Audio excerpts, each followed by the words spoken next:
Y queríamos hablar ahora también cómo era el movimiento obrero antes de la llegada del peronismo y uno de creo, de las huelgas más grandes, o de las más grandes y más reprimidas de la historia de la clase obrera argentina, que quedó para la historia de la clase obrera argentina tan grande en luchas, que fueron la huelga de los talleres Bacena, talleres metalúrgicos. Queríamos charlar con vos porque vos sos, entre otras cosas, sos obrera metalúrgica de la UOM y bueno, queríamos tener tu visión de esta huelga tan importante. Sí, muy importante y la verdad que me toca bastante porque la fábrica Siam está en Valentina Alsina, así que es en el mismo territorio, digamos, donde se protagonizó esta gran gesta obrera y popular, ¿no? También. Y bueno, vos decías cómo era el movimiento obrero antes de Perón, digamos, era profundamente internacionalista. Claro. Eh, en ese momento, digamos en 1918 más o menos, Europa atravesaba una profunda crisis. En Rusia se había conquistado el primer estado obrero, había triunfado la Claro. revolución. Un año antes de lo que se inició Claro, esta huelga un en año antes, Argentina. así que imagínate que acá había mucha Eh, simpatía. Los Enorme. soviets se miraban con mucha simpatía también. Y es el primer gobierno de trabajadores en la historia que triunfó. Y bueno, en Alemania también había jornadas revolucionarias con la Liga de Espartaco al frente, con Rosa Luxemburg, Karl Liebknecht. También Sí, había procesos en España, en Francia, en Italia. Y bueno, acá, como bien vos dijiste, estaban los talleres Bacena, que eran los talleres más grandes de Sudamérica, donde había más de 2.500 trabajadores metalúrgicos, donde se fundía, bueno, se hacían distintas cosas, y venían reclamando las 8 horas de trabajo, porque en ese momento recordemos que prácticamente los trabajadores no tenían derechos, como ahora, digamos, no había francos, no había vacaciones, eh, no había obra social, no había jubilación, no había indemnización si te despedían o tenías un accidente laboral.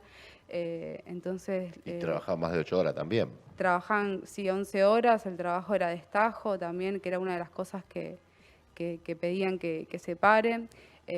Mismo había una crisis económica en el país producto de la caída de los precios de las materias primas, Ajá, claro.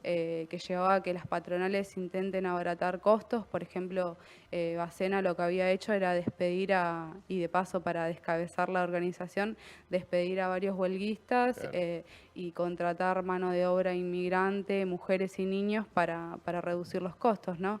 Es por eso que en diciembre se comienza las huelgas en los talleres Bacena, reclamando bueno, la reducción de la jornada laboral, Claro. reclamando que se reconozcan las horas extras, Mirá. que se reincorporen a los trabajadores despedidos. Esto lleva a distintos enfrentamientos. Por ejemplo, Bacena le disparó a un vecino, hubo varias idas y venidas, digamos, se prendieron fuego a un patrullero, hasta que el 3 de enero matan a un cabo de la policía. Esto, bueno, con poco declaró un antes y un después. El 7 de enero empieza lo que es la Semana Trágica. La Eh, huelga empieza antes, por diciembre. Claro, en Empieza una diciembre. huelga en Sí, diciembre sí. Empieza el 3 por de estos diciembre. reclamos, Sí. las 8 horas, condiciones de laburo, todo, y Que se se fue extendió, escalando, que digamos, ¿no? se extendió todo Sí, diciembre, duró más de 40 días. claro. Ya te digo, con idas y venidas de la patronal, digamos, que con mano propia Pero ese, la salía. patronal mató un vecino. La patronal No, andaba con la lo armada hirió. Sí. disparándole a los huelguistas, seguramente. Sí, sí, sí. Y bueno, en ese momento la patronal contaba con el apoyo de Joaquín Anchorena, que era parte de la Asociación Nacional del Trabajo, y además era presidente de la Sociedad Rural Argentina, Un chico bien. un chico bien, Sí, que contrató a 300 rompehuelgas para garantizar que los insumos, los camiones con insumos puedan llegar a los talleres. Esto provocó que disturbios con los huelguistas, con los manifestantes, el 7 de enero, donde más de policías, bomberos, ametrallaron a los huelguistas y ahí cayeron muertos 4 trabajadores, que ninguno de ellos era metalúrgico, eran producto de la mansalva de la balacera que armaron la propia Que policía, ¿no? disparaban a ráfagas y le Sí. tiraban a los que estaban en la calle. Uno de los que falleció estaba tomando mate en la casa, para que te des una idea. Adentro de la casa. Sí, en el patio de la casa.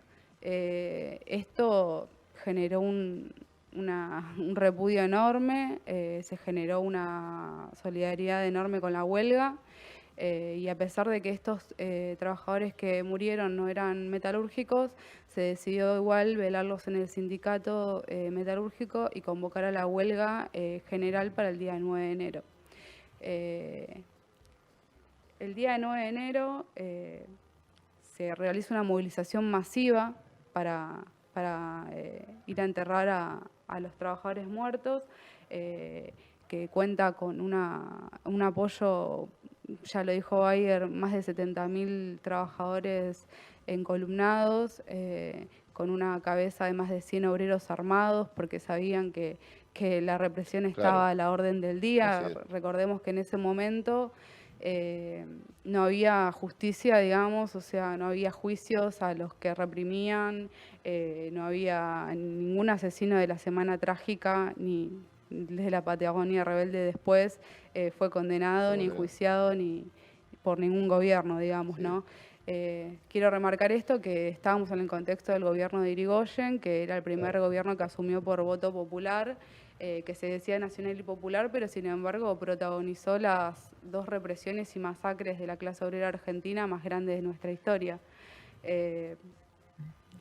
Bueno, en la movilización que partió desde el sindicato hacia el cementerio de Chacarita, tuvieron 2 instancias represivas muy agudas.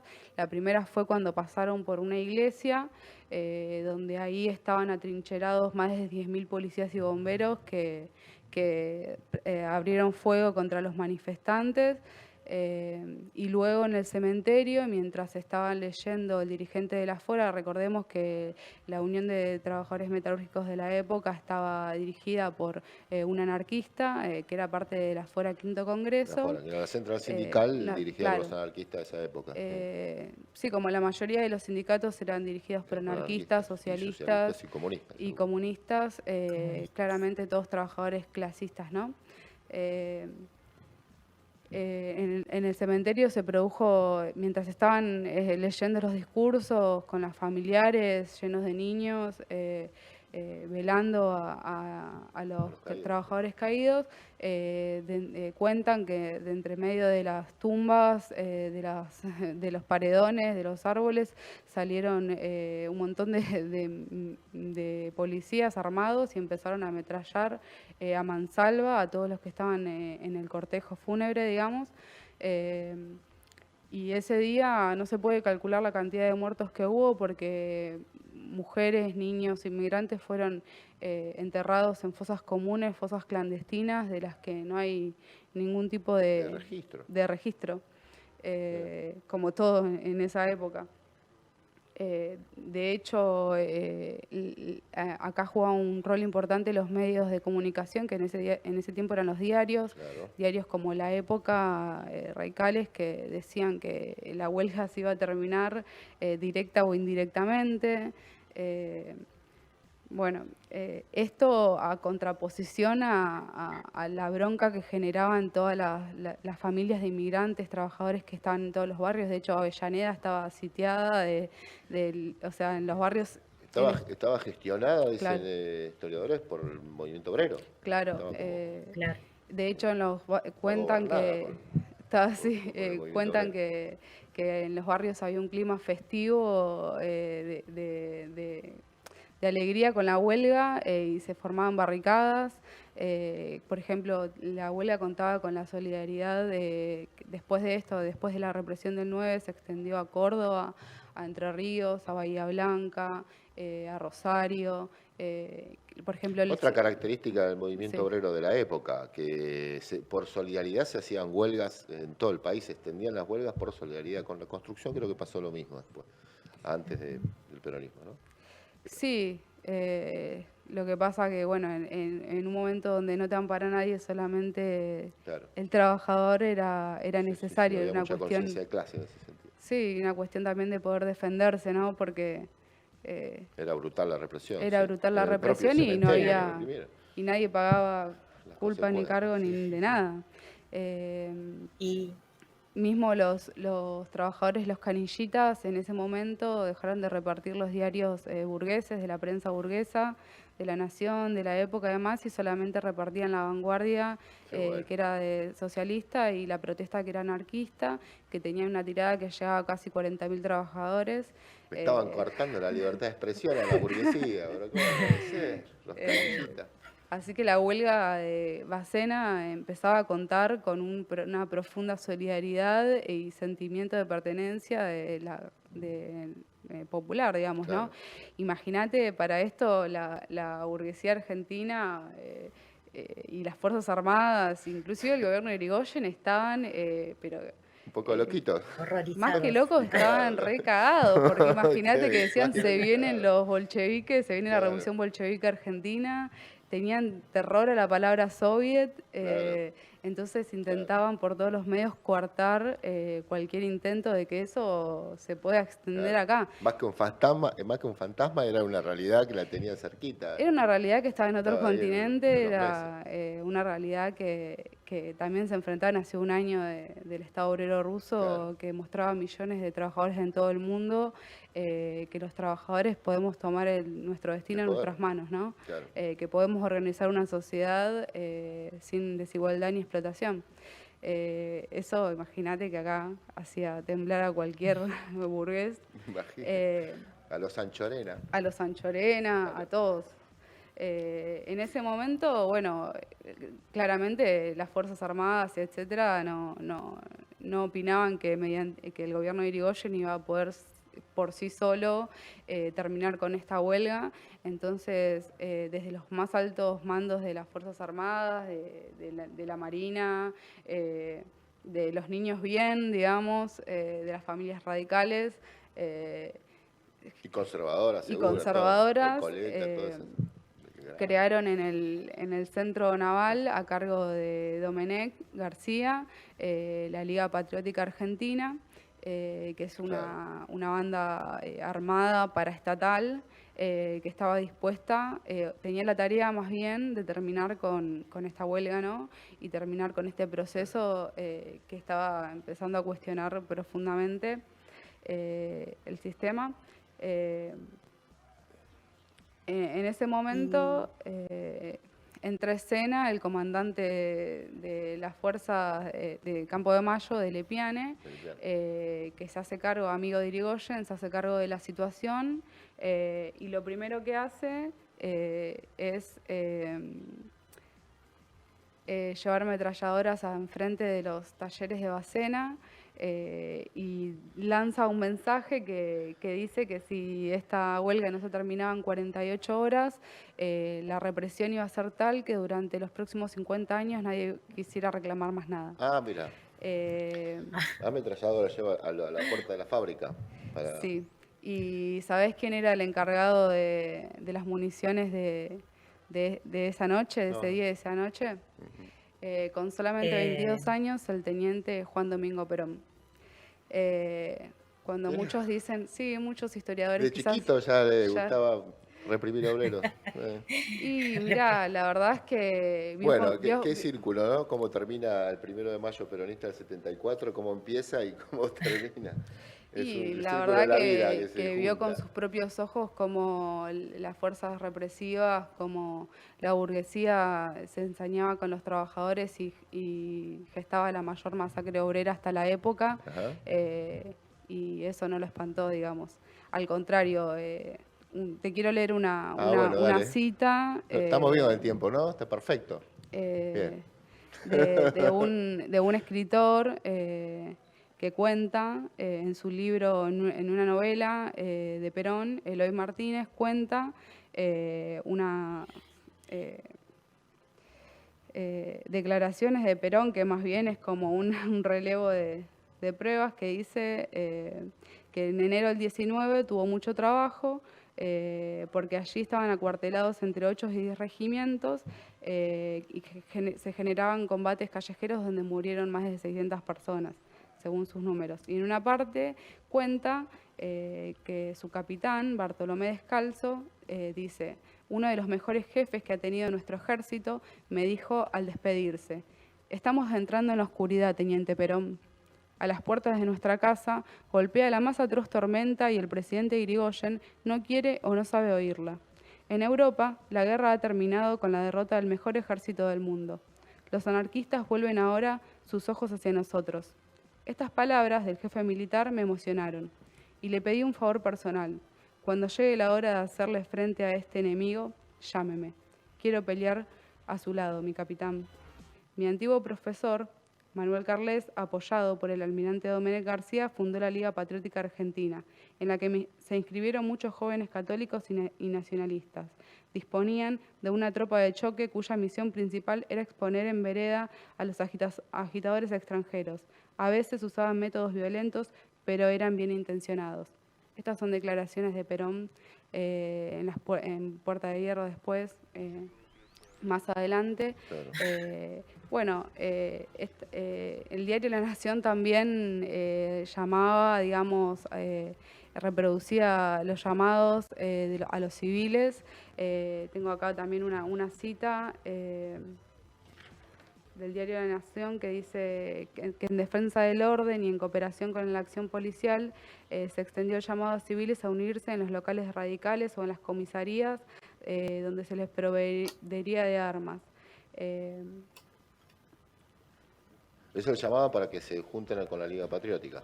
Claro, hacer un llamado de la Liga Patriótica que reproduce el diario La Nación, donde instaban a los civiles a ir a los locales de la UCR, a ir a las comisarías, a alistarse para combatir el enemigo extranjero, para combatir a la revolución rusa bolchevique y a llamar a lo que se convirtió en el primer pogrom de Latinoamérica, donde la Liga Patriótica salía a los barrios a buscar rusos, judíos, catalanes. El barrio de Once fue el barrio de Once, donde hicieron una masacre, donde entraban a los locales, golpeaban, torturaban, violaban a las mujeres. Hay retratos. Eso fue durante la Semana Trágica también. Esto fue durante la Semana Trágica. Después del 9 de enero se da esto, donde por ejemplo, fueron en sus carruajes, iban a los barrios como en La Boca a buscar judíos. Por ejemplo, había este coronel, ¿cómo se llama? O'Connor, que decía que, bueno, que si no se animan a venir a la capital, los civiles que busquen en sus barrios a los rusos, a los catalanes y se sumen a esta acción patriótica, digamos, claro, en defensa de la patria, que en realidad no era más que la defensa de los intereses de la patronal inglesa. Sí, de Bacena y de la patronal inglesa. ¿Y cómo concluye esa huelga? Bueno, lo que nadie dice es que esta huelga triunfó, que los trabajadores metalúrgicos de Bacena conquistaron las 8 horas, conquistaron sus demandas. Pero lo que yo te quería contar era que esta acción que tuvo los primeros elementos, si querés, de fascistoides en nuestro país, fue combatida heroicamente por los trabajadores. Sí. Hay relatos que cuentan que trabajadores ferroviarios propinaban palizas en los vagones a los derechistas. Mismo en el barrio de La Boca, cuando entraban con sus carruajes, los de la Liga Patriótica fueron atacados por los vecinos desde las azoteas, desde las ventanas, les tiraban agua caliente, palos, piedras. Tal fue así que la Liga Patriótica tuvo que retroceder y nunca más pisó la Boca porque en ese momento contaba uno de los milicos, decía que lo que ellos pensaban que era acción de una vanguardia se estaba transformando en una acción de la mayoría. Estaban cagadísimos, digamos, de que esta huelga obrera se transforme en un profundo cuestionamiento al sistema imperante en el momento, ¿no? A pesar de eso, de que contaban con las Fuerzas Armadas, con el gobierno de Irigoyen, con la Iglesia que le daba las bendiciones a los represores y el auxilio moral, no lograron derrotar a la unión de los trabajadores que se extendió en todo el país, que fue tan fuerte que a pesar de toda la represión y de los caídos, conquistaron sus derechos. Claro. Y esto yo quiero contraponerlo mucho con la visión que hay hoy por hoy de que ya nacimos con derechos o que los derechos se nos dan en una oficina firmando un papel. Y no, la clase obrera argentina conquistó las 8 horas, conquistó las vacaciones, conquistó cada uno de sus derechos uniéndose en las calles, arrancando cada conquista a cada gobierno. Por la misma acción, confiando en sus propias fuerzas. Y lo que estaban hablando en el bloque anterior con Titín, que mando también un saludo muy grande, es que este intento del peronismo de como borrar la historia antes del 45, ¿no? Claro. De no apropiarse de esta tradición, de esta gran heroica gesta obrera que también tuvo sus primeros elementos de autodefensa. Por ejemplo, en la plaza donde estaban los talleres Bacena, después querían llamarla Parque de Mártires de la Semana Trágica, pero adivina quién se opuso y presentó un contraproyecto. Nada más ni nada menos que el dirigente metalúrgico Augusto Timoteo Bandor, que propuso que se llame Plaza Martín Fierro, que es como se llama hoy por hoy. Entonces el sindicalismo peronista no solamente no reivindica esta tradición, sino que intenta borrarla, ocultarla por todos los medios posibles, ¿no? Así que, bueno, a pesar de eso, y por suerte los metalúrgicos tenemos continuidad. Sí, ahora vamos a eso, Alejandra y Katy, vamos un pequeño corte, una pequeña pausa y seguimos. Bueno, seguimos en La Izquierda Diario Mundo Obrero. Ahora estamos con Alejandra Barcelino, obrera de Siam, que nos estaba contando lo que fue la gran huelga metalúrgica de los talleres Bacena ya por los años 20, en 1919 en realidad. Katy, me decías que le querías hacer una pregunta a Alejandra. Sí. Antes que nada, quería agradecerle. Creo que deberíamos armar una columna en nuestro programa que diga un cacho de historia, ¿no? De nuestra clase, porque la verdad que aprendimos un montón hoy. Y una cosa que es verdad de lo que contaba Alejandra es que nadie cuenta en qué terminó esa gran lucha de los trabajadores metalúrgicos de la fábrica Bacena. Y es muy importante remarcarlo porque como nosotros siempre decimos que es importante luchar independientemente de los resultados, que la gran derrota es no luchar, ¿no es cierto? Pero le quería hacer una pregunta a Alejandra para terminar. Ella trabaja en una fábrica donde hay compañeros y compañeras. Nosotros también hemos trabajado en fábricas mixtas y por lo que contaba Titín y por lo que nosotros entendemos, el movimiento obrero en la Argentina, yo se lo planteaba ante Titín, tenía la particularidad de que tenía reivindicaciones muy progresivas para la época, como era rechazar el trabajo infantil y la cuestión de la reducción desde ya de las horas de trabajo y la cuestión de los derechos de las mujeres trabajadoras. A lo largo de todo este tiempo, hoy ya se habla de la feminización del trabajo, ¿no es cierto? En cuanto a que hay más mujeres en el ámbito laboral, pero que para nada se han visto modificadas por vía de nuestras reivindicaciones, nuestros derechos, sino por el contrario, seguimos cobrando menos que nuestros compañeros varones, tenemos menos derechos pero las mujeres hemos surgido a lo largo de todo este tiempo también en un movimiento grande, no solamente por el derecho al aborto, sino, como planteamos nosotras, las socialistas revolucionarias, por nuestros derechos, por los derechos de la clase. A vos, Alejandra, te quería preguntar, ¿qué te sugiere todo este recorrido que hemos hecho entre la cuestión del 1 de Mayo, cómo fueron las primeras gestas de organización del movimiento obrero, cómo el peronismo se apropia del movimiento obrero y sus organizaciones para transformarlo en una verdadera conciliación de clase, y por qué las mujeres deberíamos pelear de forma independiente junto con nuestros compañeros de clase? Sí, la verdad que hoy tenemos muchas demandas por las cuales seguir peleando. Eh, Sin ir más lejos, estamos en el mismo sistema, ¿no?, que propicia la misma desigualdad social. Eh, Mira, desde el punto de vista político, eh, quedó demostrado que el peronismo fue parte, digamos, como el resto de la burguesía a nivel internacional, de institucionalizar las demandas de las mujeres, eh, creando ministerios o poniendo mujeres a la cabeza de tales o cuales eh, ministerios, valga la redundancia. Mismo tuvimos una presidenta mujer y eso no cambió un ápice la situación de las mujeres en nuestro país. De hecho, seguimos sin tener el mínimo derecho al aborto legal, seguro y gratuito. Eh, Desde el punto de vista sindical, las mujeres hoy por hoy en los sindicatos prácticamente no existimos. De hecho, en la UOM olvídate que tengamos un espacio realmente donde las mujeres podamos plantear nuestras problemáticas.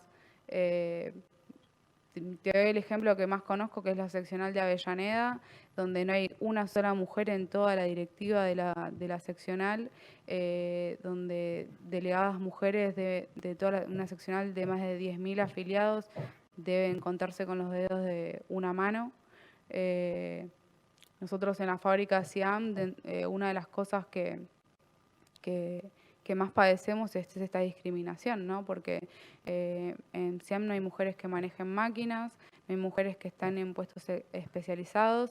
Sin embargo, las mujeres sí fueron las que estuvieron en primera línea a la hora de resistir los despidos, a la hora de pelear adentro de la fábrica contra la discriminación.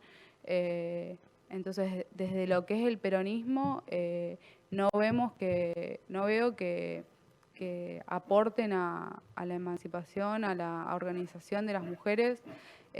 Más bien tratan de hablar lo menos posible de eso. Yo vivo en Avellaneda, soy parte de la zona sur, digamos, donde hace poco asumió en Quilmes Mayra Mendoza diciendo que va a ser un municipio feminista, eh, y no pasaron ni 3 meses y ya mandaron a reprimir a trabajadores. Claro. Hace ya más de un mes los trabajadores del Penta, el frigorífico El Federal, el ex Finescore, demás, están con problemas con sus empresas porque no cumplen con las normas del COVID, haciendo que varios trabajadores estén ahora padeciendo la enfermedad, que se hayan producido fallecimientos, que no se les garantice ni el salario ni el puesto de trabajo, por nombrarte los casos que estamos viendo. Pero después hay miles de trabajadores informales, amas de casa, que van de merendero en merendero, que van de comedor en comedor, tratando de llevarle el plato de comida todos los días a sus hijos, y son las mujeres las que están a la cabeza de eso, a la cabeza de sostener sus familias, enfrentando esta pandemia, y desde los municipios no se da una respuesta. Mismo vemos como los casos de femicidio en cuarentena se están aumentando, digamos, donde hay un montón de llamados a las líneas contra violencia, y no hay una solución de parte del Estado para eso. Se sigue priorizando pagar a acreedores internacionales, pagar a la deuda externa, y no, por ejemplo, invertir en generar casas de tránsito, en verdaderamente dar una solución para que las mujeres puedan tener trabajos dignos, salarios independientes, para poder tener independencia económica, para poder salir, digamos, de esos hogares donde padecen cotidianamente la violencia. Y lo mismo pasa en las fábricas, en los lugares de trabajo. Los sindicatos de esto no hablan. Vos no vas a ver nunca a la CGT hasta ahora encabezar ningún reclamo por los derechos de las mujeres. De hecho, se opusieron al derecho a decidir sobre nuestros cuerpos, se opusieron al aborto legal, seguro y gratuito, sin consultar absolutamente a nadie. Ellos, los varones de la CGT, se opusieron. Entonces, en este sentido, tenemos las mujeres y sobre todo las que nos organizamos y luchamos día a día por nuestros derechos, tenemos un gran desafío en recuperar junto a nuestros compañeros los sindicatos, porque vemos que no es imposible. Tenemos el caso de fábricas como Kraft que han hecho paros contra la discriminación, contra el abuso a sus compañeras, logrando, digamos, que esas compañeras no se las vea afectadas, que la patronal tome medidas. Tenemos casos de las cooperativas donde las mujeres también tienen lugar para organizarse y para poder estar igual con sus compañeros. Lo vemos en Maigraf, en Sanón, en Ansabo, cómo las mujeres toman un rol protagónico en cada lucha, ¿no? Las madres del gatillo fácil, las que enfrentan la represión. Las mujeres siempre estamos en primera línea, defendiendo, organizando. Lo vemos ahora en los miles de comedores merenderos que hay en todos lados tratando de paliar la situación que hay. Y la verdad que eso lo hacemos independientemente de las direcciones sindicales y también te diría independientemente de las direcciones de los movimientos sociales. Así que sí, tenemos una gran tarea por delante de redoblar la organización de las mujeres y darnos tareas. Vos decís, en 1918 eran muy avanzadas los reclamos, los objetivos que tenían los trabajadores, que parecían inalcanzables, ¿no? Las 8 horas, etcétera. Ahora tenemos grandes objetivos, como es recuperar los sindicatos, como es recuperar las comisiones internas, como es organizarnos, no solamente contra el machismo, sino contra el sistema capitalista, que es los que nos sumerge en la desigualdad. Por ejemplo, ahora no quieren poner impuestos a las grandes fortunas.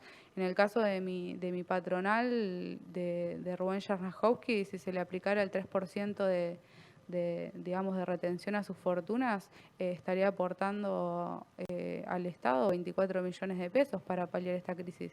Y eso que no es el millonario más grande. Imagínate el 3% de las ganancias de Pablo Roca. ¿A cuántos hogares, a cuántas familias, a cuántas mujeres podríamos estar ayudando? Entonces, el rol que está jugando hoy por hoy el peronismo lejos está de poner o de ubicar a la mujer en un lugar de igual a igual en la sociedad, porque somos las que peores trabajos tenemos, porque somos las que primero echan, o que ni siquiera nos toman. En el caso de Siam, no toman mujeres, ya dejaron de tomar mujeres porque dicen que nos embarazamos o que faltamos por cuando nuestros hijos se enferman.